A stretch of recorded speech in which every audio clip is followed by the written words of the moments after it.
guy just accidentally cut down a hornet's nest, so he ran out with the chainsaw swinging in his hand. But a group of college students saw him and thought he was a chainsaw killer. They all screamed and ran away. Out of nowhere, a boy ended up running the same path as the man. One was freaking out, thinking he was being chased. The other was just running from hornets. But pretty soon, the boy realized the guy wasn't after him at all, and the man looked just as confused. Before the boy could figure it out, he ran straight into a tree branch and got impaled. He died without ever knowing the guy was just trying to get away from hornets. Tucker came home with bumps all over his face. He told his buddy Dale what just happened. He must be allergic to bees or something because he was running like a bat out of hell. Meanwhile, the students who ran away showed up at the spot where their friend died. They thought the killer left the body as some kind of warning. Fuming with anger, they decided to split up and get revenge. To stop the tree branches from hurting anyone else, Tucker threw them all into the wood chipper. But just then, one of the college kids showed up and saw it by accident. Thinking of how his friend died, the boy pulled out a small knife and rushed at Tucker when he wasn't looking.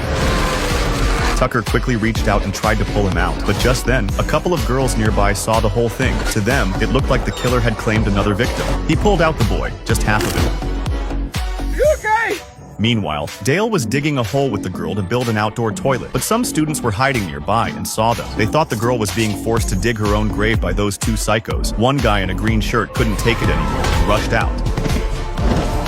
But he tripped over a rock, fell into the hole, and got impaled by a stick. Dale was so shocked he almost peed his pants. Afterward, Dale carried the injured girl into the cabin, feeling terrible. Right then, Tucker ran back in and said, "Dale, I swear, this kid threw himself into the wood chipper while I wasn't even looking." Dale looked shocked and said, "I had one too." As soon as he saw the hole I dug, he couldn't wait to jump right in. After a bit of back and forth, Tucker came to a serious conclusion. These college kids came here for some kind of death party. Tucker looked uneasy. If they could hurt their own, what would they do to the two of them? Dale thought about calling the cops, but Tucker stopped him. "There are bodies everywhere," he said, "and we're both covered in blood. No way they'll believe us." What they didn't know was that the students had already called the police, and just as they were dragging the body out to get rid of it, they came face to face with the officer stepping out of his car. The two quickly tried to explain. A bunch of college kids showed up and started offing themselves, but the officer didn't buy it. He narrowed his eyes, rested his hand on his belt, and said, "All right, both of you, inside. We need to talk." Once inside, the officer tried to act tough and show who's in charge.